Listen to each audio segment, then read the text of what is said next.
Hi, salamat sa patuloy na pagsuporta sa ating channel. Ang asawa kong tinitingala ng lahat. Ating subaybayan ang buhay ni Daryl Darby. Kabanata 4556. Napatigil sa una ang Nine Heaven Emperor, pero pagkatapos, bumulwak siya sa tawa. Audric, kasamahan ko, bihira lang. Magkaroon ng sinseridad si Oren. Sa tingin ko kailangan mong tanggapin ang kahilingan niya, seryosong sabi niya kay Daryl. Nasa sabik ang Nine Heaven Emperor. Sa katotohanan, noong naresolba ni Daryl ang blood sacrifice formation, nagulat siya at nagsimulang mag-isip ng paraan para ipanalo si Daryl. Ang hiling ni Prince Oren na maging master niya si Daryl ay ang eksaktong kagustuhan ng Nine Heaven Emperor. Kapag naging master ako ng prince, masasali ako sa godly region at kalaunan. Magiging akin ito, hindi ba maganda? Iyon, kinamot ni Daryl ang kanyang ulo, at nakaramdam ng kalituhan. Sa pagkakataong iyon, ang mga opisyal na nakatayo sa paligid ay kinolekta ang kanilang isipan at naglakad para batiin si Prince Oren. Kamahalan, binabati kita sa pagkuha ng isang mahusay na guro. 0-0. Ang iyong highness, maliksi at matalino ka sa mga turo ng ating kapwa. Pari, Audric, ang iyong kasanayan ay walang hanggan sa hinaharap. Tama iyan. Patuloy na darating ang mga kagustuhan. At natuwa si Prince Oren. Taos puso, siyang tumingin kay Daryl at sinabi, Guro, mangyaring tanggapin ang aking kahilingan. Malalaman ko mula sa iyo ng buong puso at hindi ka mabibigo. Ngayon na ang lahi ng Fiend ay nakikita. Sa amin, ang godly region ay nahaharap sa isang walang uliran na krisis. Naniniwala ako na wala kang puso na makita ang nangyari. Nais kong matuto mula sa iyo upang maaari kong labanan. Laban sa Fiend Race. Pagkatapos, yumuko muli si Prince Oren. Sa pagtingin sa sitwasyon, alam ni Daryl na wala siyang pagpipilian kundi tanggapin ang kahilingan. Pinilit niya ang isang ngiti at sinabing, okay. Dahil tumingin ka sa akin, dapat akong masunurin at tanggapin ang iyong kahilingan. Tuwang-tuwa si Prince Oren at mabilis na lumuhod at yumuko sa kanya. Master, pakiusap tanggapin mo ang pagyuko ko. Bilang iyong disipulo, mabilis siya tinayo ni Daryl at tumawa. Panipi, hindi mo kailangang gawin yan. Wala, akong madaming palatuntunin at ano pa. Hindi mo kailangang gawin yan. Sa pagkakataong iyon, ang Nine Heaven Emperor ay nasa sabik at tumawa. Katumbas, mabuti, ngayon na ang Imperial Sky Palace ay may tulong na ni Audric, ang ating kasamahan. Bakit pa tayo matatakot sa mga demonyo? Dali, maghanda tayo ng piging para magsaya sa prince na makakuha ng mabuting master. Pagkatapos, inutusan niya ang general. Magpadala ka ng tauhan para hulihin ang mga sundalo ng demonyong lahi at maghanda para sa plano ni Audric. Opo, kamahalan, sagot ng general at mabilis na dumalo rito. Pagkalipas ng ilang minuto, handa na ang piging. Bilang master ng prinsipe, si Daryl ay natural na nakaupo sa VIP seat. Sa panahon ng piging, ang lahat kabilang ang Siyam na Langit Emperor, Prince Oren, at ang mga opisyal ay patuloy na naghuhugas kay Daryl. Gayunpaman, wala siya sa mood. Nagtataka ako kung ano ang sitwasyon sa The Nine Mainland. Gayunpaman, sa kasalukuyang sitwasyon, ang lahi ng Fiend ay ang ugat ng kalamidad. Pag-iisip ni Daryl, pinlano niyang makahanap ng isang paraan pabalik sa The Nine Mainland. Matapos tulungan ng Imperial Sky Palace na talunin ang Fiend Race, ang piging ay tumagal ng higit sa 2 oras. Matapos ang piging, ang general na ipinadala ay matagumpay din na nahuli ang isang mandirigma ng lahi ng Fiend. Kahit na ang Siling Fiend Mountain ay mabigat na binabantayan, hindi mahirap na tahimik na makuha ang isang mandirigma na lahi ng Fiend. Sa sandaling iyon, sinundan ni Daryl ang pamamaraan na dati nang ginamit ni Empress Nua upang palayasin ang kanyang kaluluwa ng diwata at sinakop ang katawan ng mandirigma ng Fiend na walang pag-aatubili. Pagkatapos, ginamit niya ang kaleidoscope mask at pinahit ang kanyang mukha sa blazes. Ang kaleidoscope mask ay isang mahikang mask na binigay kay Daryl ng Wild Fury. Pinangalanan niya itong Kaleidoscope habang patuloy itong nagbabago. Pagkatapos, ang Nine Heaven Emperor at ang iba pa ay ginabayan si Daryl palabas ng Imperial Sky Palace at gumawa ng daan si Daryl patungo sa Sylphind Mountain. Sa Sylphind Mountain, nakaupo si Archfiend Antigonus sa Black Palace. Kasama ang payapang itsura sa kanyang mukha, si Troth at ang iba pa ay nakatayo rin sa baba na may seryosong ekspresyon. Sa floating island, ang Nine Heaven Emperor ay nakulong sa wakas pero nasira ito ni Odric na bigla na lang nagpakita kung saan Leon ang nagpagalit kay Archfiend Antigonus. Kabanata 4557. Nang kinuha ni Odric ang Jade Immortal, at marami pang ibang Heavenly Immortal, na tinipon sa Imperial Sky Palace, tinutulungan ng Nine Heaven Emperor, kalabanan ang demonyong lahi. Iyon ang nagpaalala kay Archfiend Antigonus, kaya, nang bumalik siya sa Sylphind Mountain, nagpadala siya ng tao sa Imperial Sky Palace para mag-imbestiga.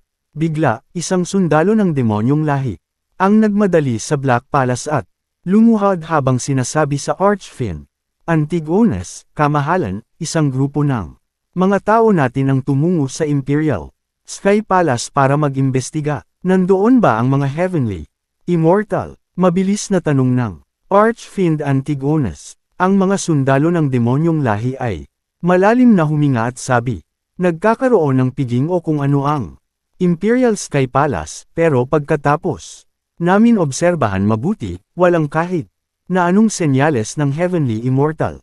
Sa piging, nakita ko si Odric na may titulong VIP. Pagkatapos, ang mandirigma ng Fiend Race ay gumugol sa susunod na ilang minuto na nagpapaliwanag kung ano ang natuklasan niya sa kanyang pagsisiyasat ng detalyado. Tuso, malamig ang mukha ni Archfiend Antigonus. Napagtanto niya na niloko siya ni Odric. Si Jade Immortal at ang Heavenly Immortal ay wala sa Godly Region. Ang lahat ng iyon ay isang kasinungalingan na binubuo ni Odric. Si Archfiend Antigonus ay naging mas galit na galit. Ay imbestiga ang tunay na pinagmulan ni Odric. Bilang kataas-taasang pinuno ng lahi ng demonyo, niloko ako ng walang tao. Paano ko matiis ang kahihiyan na iyon? Naisip niya. Sir, ang mandirigma ng demonyong lahi ay sumagot at mabilis na umalis. Si Thoth at ang iba pang mga Fiend Martyrs ay lubos na nabigo. Ang buong lahi ng demonyo ay niloko ng batang iyon. Nakakahiya. Gayunpaman, ang pagtingin sa Archfiend Antigonus na mukhang nababagabag, ang ilang mga Fiend Martyrs ay hindi nang ahas na magsabi ng isang salita. Sa wakas, lumakad si ganon at hindi maiwasang maaliw siya, kamahalan. Mangyaring huwag masyadong mag-alala, kahit na nakatakas ang Nine Heaven Emperor, ang diwatang kaluluwa ng Ancient Ancestor ay kasama pa rin natin. Ang sitwasyon ay nasa pabor pa rin natin. Pagkatapos nito, si Archfiend Antigonus ay mukhang hindi nag-aalala. Bigla, ang tunog ng mga yapak ay narinig mula sa labas ng palasyo at isang figure na dahan daw ang lumakad.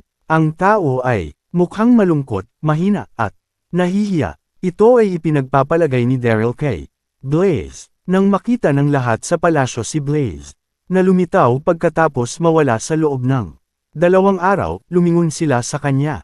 Ang mga mata ni Archfiend Antigonus ay nagliliyab sa galit habang siya ay naglaki ng Daryl na nagtatanong ng malamig.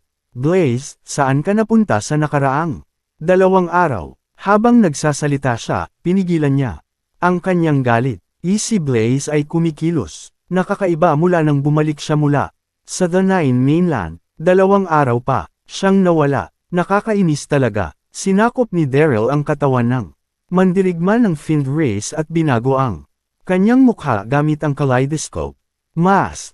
Iyon ang dahilan kung bakit hindi napagtanto ni Archfiend Antigonus na may mali. Ang nakikita niya ay isang napakamahina na mukhang Blaze. Nakakakita kung gaano nagagalit si Archfiend Antigonus. Lumuhad si Daryl nang walang pag-aatubili at sinabi, kamahalan, mangyaring huwag magalit sa akin. Nakulong ako sa Infernal Shadow prison sa nagdaang 2 araw at sa wakas ay nakatakas ako. Habang nagsasalita siya, mukhang seryoso siya ngunit malalim, lihim siyang natutuwa. Ang kaleidoscope mask ay talagang kapaki-pakinabang. Si Archfiend Antigonus ay hindi pinaghihinalaan ng isang bagay. Pagkatapos, naging mas matapang si Daryl. Kaagad, lahat ng tao sa palasyo, kasama ang Archfiend Antigonus at iba pang mga Fiend Martyrs, ay binigkas. Pagkatapos, nakolekta ni Archfiend Antigonus ang kanyang mga saloobin at nagtanong ng galit, ano ang iyong ginagawa sa Infernal Shadow Prison? Ang Infernal Shadow Prison ay mapanganib dahil ang 4 na masamang hayop ay nakakulong din doon. Hindi ba humihingi ng kamatayan si Blaze sa pamamagitan ng pagpunta doon? Naisip niya, kasabay nito, si Thoth at ang iba pang mga Fiend Martyrs ay sumimangot sa kanilang sarili. Malalim na huminga si Daryl at sumagot ng seryoso, kamahalan, 2 araw na ang nakakaraan, nalaman ko sa aksidente na alam ni Empress Nua na itinapon namin si Daryl sa bilangguan at pumasok siya upang iligtas siya. Kritikal ang sitwasyon at iyon ang dahilan kung bakit hindi ako makapag-ulat sa iyo sa oras na sinundan ko si Empress Nua upang pigilan siya. Sa katotohanan, hindi ako ganoon kalakas katulad ni Empress Nua at halos mamatay ako, pero nasa panig ko ang swerte. Nang nailabas niya si Daryl sa Infernal Shadow Prison, matagumpay kung nadala ang 4 Evil Beasts. Kabanata 4558. Para makuha ang tiwala ng Archfiend Antigonus, malabong nilarawan ni Derry ang eksena. Ang 4 Evil Beasts ay uhaw at malupit. Kinalaban ng mga halimaw si Empress Nua para makuha ang kanyang makalangit na espiritong aura. Sa laban, kinuha ko ang pagkakataon para patayin si Daryl. Nawala ang atensyon ni Empress Nua, kaya napatay siya ng 4 Evil Beasts. Sa huli, nakatakas siya noong kukuhain sana ng 4 Evil Beasts ang makalangit na espiritong aura ni Empress Nua. Lumuhad si Daryl sa lupa habang nanginginig. Pasikreto, patuloy niyang inobserbahan ang pag-iiba ng ekspresyon ni Archfiend Antigonus. Pagkatapos malaman ang nangyari, nahulog sa katahimikan ng Black Palace. Kinunot ni Archfiend Antigonus ang kanyang noo at hindi sumagot. Tumitig din ang Fiend Martyrs sa isa't isa habang gulat. Hindi nila inaasahan na maraming nakakatakot na insidente ang nangyari. Pagkatapos ipatapon si Daryl sa kulungan, hindi nila pinag-aalinlangan ang sinabi ni Daryl dahil mukhang malungkot siya. At ang kanyang kaluluwa ay labis na mahina. Natapos na lamang niya ang ganoon pagkatapos na nasa isang kakilakilabot na kapaligiran sa Infernal Shadow Prison. Gayunpaman, hindi nila napagtanto na hindi talaga Blaze ang tinitingnan nila. Ang tunay na Blaze ay namatay na sa Infernal Shadow Prison. Sa wakas, nakolekta ni Archfiend Antigonus ang kanyang mga saloobin at tiningnan si Daryl sa pag-aproba. Panipi, mukhang gumawa ka ng isang mahusay na kontribusyon, kung hindi para sa iyo. Naitigil ang Empress Nua sa oras. Ngayon iligtas niya si Daryl. Sa sandaling iyon, hindi niya pinag-aalinlangan ang sinabi ni Daryl. Sa katunayan, mula nang makipagpalitan sa Imperial Sky Palace, si Archfiend Antigonus ay hindi pa nakakuha ng anumang balita sa Empress Nua. Sa una, naramdaman niya sa halip na bigo ngunit pagkatapos ay napagtanto niya na siya ay nagtatago at kahit na sa Infernal Shadow Prison. Matapos purihin, hindi natuwa si Daryl. Ngunit sa halip, mapagpakumbabang. Sinabi niya, tungkulin kong ibahagi ang iyong pasanin, ang iyong kahusayan. Pagkatapos, ngumiti din si Thoth at pinuri si Daryl. Haha, hindi masama, Blaze. Ginamit mo ang 4 na masamang hayop upang mapupuksa ang Empress Nua. Natanggal mo ang isang malaking banta para sa lahi ng Fiend. Ang mga papuri ay nagpatuloy habang si Daryl ay ngumingiti ng walang sinasabi. Bigla, naalala ni Archfiend Antigonus ang kung ano at tumingin kay Daryl. Paano? Nalaman ni Empress Nua na pinatapon namin si Daryl sa Infernal Shadow Prison, bilang isang kataas-taasang leader ng demonyong lahi, mas maiging mag-ingat. Siya at pagkatapos isipin ang tungkol dito. Nang ilang sandali, inisip niya na ang insidente ay hindi ganoon kadali. Agad, nag-isip ng ilang sandali si Daryl. At nag-alangang tumingin. Kamahalan, iniisip ko rin ang tungkol dito habang papunta rito. Mayroon lamang isang posibilidad. Ano iyon? Huminga ng malalim si Daryl at seryoso. Niyang sabi, sa tingin ko na may traidor. Sa isa sa mga demonyo. Kamahalan, pag-isipan mong mabuti. Ang balita natin na sirain si Daryl ay sikreto lang pero hindi lang nalaman ni Empress Nuo ang tungkol dito, pinasok niya rin ang Infernal Shadow Prison sa kritikal na kondisyon. Hindi ba nagkataon lang iyon? Kahit na mahuhulaan niya ang hinaharap, hindi siya maaaring tumpak. Habang nagsasalita si Daryl, tumingin siya ng taos puso ngunit ang kanyang mga mata ay nag-flick sa pagtataksil. Sa katunayan, ipinagpalagay ni Daryl na si Blaze ay lumusot sa mga fins upang hindi lamang malaman kung nasaan ang sinaunang ninuno, ngunit nais din na magdulot ng paghahati sa mga fins. Ang lahat, kabilang ang Archfiend, Antigonus at ang iba pang mga fiend martyrs, ay natigilan. May isang taksil sa mga demonyo. Kung totoo iyon, masama talaga iyon. Pagkatapos, ang mga mata ni Archfiend Antigonus ay kumurap sa galit at sumulyap siya sa paligid. Ang mga kahihinatnan ng pagtataksil sa akin ay kamatayan. Naniniwala ako na ang lahat dito ay matapat ngunit posible na magkaroon ng isang taksil sa amin. Ang pangyayaring ito ay dapat na siyasatin ng mabuti. Nararamdaman ang galit ng Archfiend Antigonus, nanginginig ang fiend martyrs at natatakot sila kapag nahanap ko kung sino ang nagtaksil sa kamahalan at sa demonyong lahi, hindi ko sila mapapatawad, sabi ni Troth. Agad, ang iba pang fiend martyr ay sumali rin. Nga, kailangan nating mahanap ang traidor. Nakakatakot naman. Lagi kong nararamdaman na parang may hindi tama. May traidor pala na isa sa atin. Kabanata 4559. Tiningnan ni Daryl ang galit sa kanyang mukha, pero sa loob-loob niya, tuwang-tuwa siya. Haha, napasunod ko sa buntot ko ang mga demonyo. Hulaan nyo ng dahan-dahan. Kailangan kong kuhain ang kalamangan sa krisis na ito, isip niya. Pagkatapos, sinampal niya ang kanyang noo at sumigaw. Agad, si Archfiend Antigonus at ang ibang fiend martyrs ay natigilan. Kinunot ni Archfiend Antigonus ang kanyang noo at sabi, Blaze, anong nangyari? Ang ibang fiend martyrs ay tumingin kay Daryl, nagtataka. Nilagay ni Daryl ang kabiguan sa kanyang mukha at sabi, kamahalan. Kung mayroon talagang traidor sa mga demonyo, ang lokasyon ba kung nasaan? Ang diwatang kaluluwa ng ancient ancestor na nakatago ay mabubunyag. Din, agad, tumango ang seryosong mukha ni Archfiend Antigonus, tumayo, at nagmadali patungo sa sikretong lagusan. Sa likod ng lugar, kasabay nito, sinabi niya kay Daryl, Toth, at iba pang mga fiend martyrs, lahat kayo, manatili dito. Ipasa ang aking mga order upang madagdagan ng mga patrol sa Silang Fiend Mountain. Walang pinapayagan na umalis ng walaang. Sinabi ko, 0-0, ang iyong kahusayan. Si Toth at ilang fiend martyrs ay sumagot at nagtungo upang maghanda. Nakaramdam si Daryl ng hindi maipaliwanag na nasa sabik.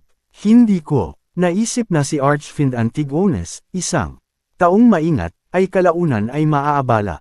Sinabi ko. Pagkatapos, tiningnan niya ang lihim na lagusan sa likod ng palasyo. Kaya't ang kaluluwa ng sinaunang ninuno na sinaunang ancestor ay nakulong dito. Hindi nakakagulat na hindi ito mahanap. Ni Empress Nuo, nakaramdam ng kasiyahan. Nagmamadali si Daryl sa palasyo. Pinlano niyang gumawa ng aksyon sa gabing iyon. Lumipas ang oras at bumagsak ang gabi. Tulad ng iniutos ni Archfiend Antigonus, ang mga patrolling mandirigma sa paligid ng Silang Fiend Mountain ay nadagdagan ng 10 beses. May mga entry kahit saan at ang buong lugar ay mabigat na binabantayan. Gayunpaman, hindi nito pinigilan si Daryl. Sa kadiliman, tumungo siya sa Bangin bandang hilaga ng Sealed Fin Mountain at gumuhit ng tatlong marka sa malaking bato. Marka ito sa napagkasunduan sa pagitan ni Daryl at ng Nine Heaven Emperor. Ang marka ay nagpapahiwatig na nahanap ni Daryl ang lokasyon kung saan nakatago ang diwatang kaluluwa ng Ancient Ancestor. Pagkatapos, sa madaling araw, magsisimula siya ng komosayon para kuhain ang diwatang kaluluwa palabas sa lugar. Sa parehong oras, ang Nine Heaven Emperor ay dadalhin din ng kanyang sundalo para atakihin ang Sealed Fin Mountain. Pagkatapos matapos ni Daryl guhitin ang mga marka, iniwan niya ang Black Palace. Sa madaling araw, walang nagbabantay sa labas ng palasyo at halos lahat ng mga sundalo ng demonyong lahi ay pinadala para magpatrolya sa Sealed Fin Mountain. Ito ay isang oportunidad para kay Daryl. Pagkatapos pasukin ang palasyo, nagsimulang maghanap si Daryl sa likod ng trono, at mabilis, nakita niya ang nakatagong paraan. Nang walang pag-aalinlangan, lumingon siya sa paraan at narinig ang isang pagpitik na tunog. Pagkatapos, nakita niya ang mahabang sikretong lagusan sa harapan niya. Si Daryl ay medyo emosyonal at mabilis na pumasok. Ang lihim na lagusan ay sa halip mahaba at pagkatapos ng ilang minuto, napunta siya sa isang madilim na lihim na silid. Ang lihim na silid ay ang laki ng isang korte ng basketball at may mga lit na kandila sa paligid na lumilikha ng isang madilim na ilaw. Sa gitna ng lihim na silid ay isang platform ng bato. Sa bato, ang platform ay isang pulang kristal na bola. Malinaw na nakikita ni Daryl ang isang figure ng isang matandang lalaki na nakaupo sa cross-legged sa crystal ball. Ang mga mata ng matanda ay nakapikit at mukhang matahimik siya na parang tulog na tulog. Ito ay kaluluwa ng sinaunang ninuno. Malaki, sa wakas natagpuan ko na ito, naisip niya. Pagkatapos, ng walang karagdagang pag-iisip, hinawakan niya ang kristal na bola sa kanyang kamay at mabilis na umalis sa silid. Emosyonal si Daryl. Sinagip ang sinaunang ninuno. Ang Diyos na rehiyon ay maaaring sa wakas ay labanan ang malayang lahi ng Fin. Sa labas ng Black Palace, kinaway ni Daryl ang kanyang kamay, nilabas ang kanyang enerhiya ng Red Lotus Fayette at gumawa ng apoy. Pagkatapos ay binato niya ito sa trono at isang saglit. Nagsimulang magliyab ang apoy. Hindi binaling ni Daryl ang kanyang focus sa demonyong lahi para mapakawala ng Nine Heaven Emperor ang kanyang sugo para sa sorpresang atake. Pagkatapos sunugin ang lugar, umayon si Daryl sa plano at nagmadali patungo sa bangin pahilaga ng Sealed Fin Mountain. Kalaunan, napansin ng nagpapatrulyang demonyong lahi ang apoy at sumigaw. Sunog. Nasusunog ang lugar. Ang komosayon ay nagsimula malapit sa Black Palace. Kabanata 4560. Sobrang nasasabik si Daryl makita ang eksenang ito. Ang plano ay madaling damaloy. Noong ganap ng natalo ang demonyong lahi, pwede na siyang makabalik sa Nine Mainland ng mapayapa. Bumilis si Daryl kasama ang kanyang isipan na patuloy nagkakarera. Gayunpaman, bago niya maabyutin ang bangin, isang malakas na aura ang biglang dumating, at isang apoy ang biglang nagsindi sa bangin. Huminto ang tibok ng puso niya saglit at napagtanto na may mali. Nang nakita niya ang eksena sa harapan niya, na blanko ang isipan niya. Dosenang mga sulo ang nagliyab sa bangin. Ito ay si Troth at ang iba pang sundalo ng demonyo na silang may hawak ng mga sulo. Sa harap nila, si Archfiend Antigonus na tahimik na lumulutang sa kinatatayuan na may malamig na mukha. Banyag na ba ang pagkakakilanlan ko? Noindang si Daryl, pero sa parehong oras, medyo nalilito rin siya. Hindi niya inakala na inilantad niya ang kanyang sarili sa anumang paraan. Paano? Alam ng Archfiend Antigonus na makatakas siya rito. Nasimangot si Daryl dahil hindi niya ito maisip. Ang kanyang puso ay tumitibok ng gusto sa kanyang dibdib. Nagdilim ang mukha ni Archfiend Antigonus. Itinutok niya ang kanyang mga mata kay Daryl at siya ay dumura. Blaze, bakit mo ako pinagkanulo? Nang sinabi ni Daryl na mayroong isang taksil sa loob ng Fiend Race sa bulwagan. Sinimulan ni Archfiend Antigonus na makaramdam ng kaina-hinala dahil ang lahat ng mga miyembro ng lahi ng Fiend ay puno ng lakas ng loob at karahasan. Bilang karagdagan, nakaramdam sila ng ilang puot patungo sa godly region sa loob ng libu-libong taon, kaya imposible para sa alinman sa mga miyembro ng kanilang lahi na ipagkanulo ang Fiend Race at tulungan ng godly region sa halip. Ang tanging posibilidad ay ang pagsisinungaling ni Blaze. Gayunpaman, sa oras na iyon, hindi pinayagan ni Archfiend Antigonus ang kanyang mga pagdududa sa kanyang mukha. Sa halip, nagkunwari siyang pumunta sa lihim na silid upang suriin ang kaluluwa ng sinaunang ancestor. Pagkatapos, lihim niyang binigyang pansin ang bawat galaw ni Daryl. Sapat na, sa hating gabi, nagpunta si Daryl sa lihim na silid at sinunog ang lugar. Nagbago ang mukha ni Daryl nang marinig niya ang tanong. Pinilit niya ang isang ngiti at sinabi, "Well, ang iyong kahusayan, saan mo nakuha ang ideyang iyon? Palagi akong naging tapat sa iyo. Paano kita ipagkanulo?" Nagbigay si Archfiend Antigonus ng isang malamig na smirk.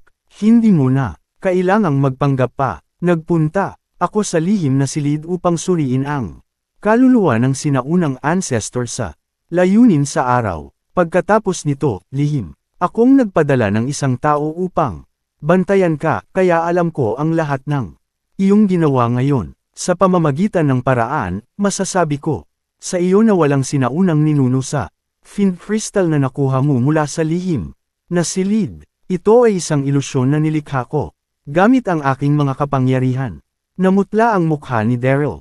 Gusto niyang umiyak ngunit walang luha na lumabas. Kasabay nito, hindi niya maiwasang humanga kay Archfiend Antigonus. Hindi katakataka na siya ang Archfiend ng Fiend Race. Siya ay tuso at ito ay nakita niya sa lahat ng nagawa ni Daryl. Si Daryl ay nalulumbay ng sabay. Naisip niya na kontrolado niya ang sitwasyon, ngunit hindi niya naisip na sa huli, ang tunay na clown ay walang iba kundi ang kanyang sarili. Nagulat, tiningnan niya si Archfiend Antigonus, ngumiti ng mapait, at sinabi, "Nararapat ka sa iyong pamagat bilang Archfiend ng Fiend Race. Ang iyong pananaw ay talagang kahanga-hanga. Bueno, hindi ko ito itatago sa iyo. Ngayon, hindi ako Blaze. Ako si Audric, ang taong nanalo ng pusta dati. Naglalaban ka laban sa langit at nangangarap na mangibabaw sa godly region. Magtatapos lamang ito sa kabiguan. Sa makatuwid, ipinapayo ko sa iyo na sumuko." Tiwala si Daryl nang sabihin niya ito. Ngunit siya ay talagang medyo kinakabahan. Pagkatapos ng lahat, nahaharap siya sa Archfiend ng Fiend Race, at mayroon ding ilang Fiend Martyrs sa paligid niya. Kung nagsimula talaga silang mag-away, hindi siya magiging tugma para sa kanila. Gayunpaman, ngayon na ang mga bagay ay dumating sa ito, kailangan niyang kagatin ang bala at hawakan.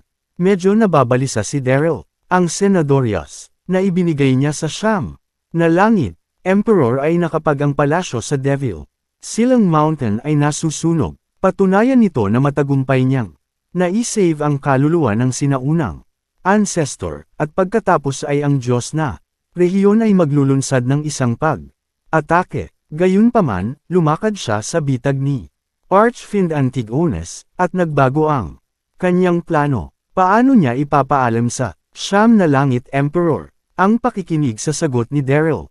Archfiend Antigonus at ang Fiend Martyrs ay nagulat at nagalit. Si Archfiend Antigonus ang unang gumanti. Galit siya. Tinuro niya si Daryl at umungol, "Ikaw, ibaba mo siya." Hindi madali ito para sa kanya na ikulong ang Nine Heaven Emperor noon, pero ang blokeng ito ang gamulo sa kanyang pangunahing plano. Nagpanggap si Daryl na maging si Blaze at pumasok sa demonyong lahi para ipakalat ang usapan at sunugin ang kanyang palasyo.